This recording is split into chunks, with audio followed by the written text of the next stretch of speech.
আসসালামু আলাইকুম।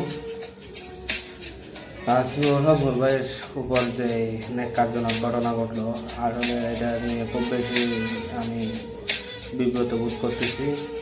আমাদের একজন সাহসী সৈনিক, তিনি বাংলাদেশের পক্ষের মানুষ। তিনি এই বাংলার ফ্যাসিবাদের দুঃশাসনের বিরুদ্ধে তিনি কখনো আপোষ করেননি। তেমন একজন সৈনিক, ওনার উপরে এই নেককার হামলাতে আমি খুব বেশি ঘৃণা ভরে, আমার অন্তর থেকে ঘৃণা ভরে প্রত্যাখ্যান করছি এই জিনিসটা। যারা অতি উৎসাহী হয়ে এই প্রশাসনের কর্মকর্তারা এই কাজটা করেছেন, আপনারা মোটেই ভালো কাজ করেননি।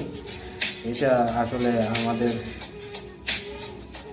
যারা গণঅভ্যুত্থানের পক্ষে, যারা গণঅভ্যুত্থানের যুদ্ধ ছিলাম, তাদের সবারই অন্তরকে খুব বেশি মর্মাহত করেছে। আপনারা এটা খুব বেশি খারাপ কাজ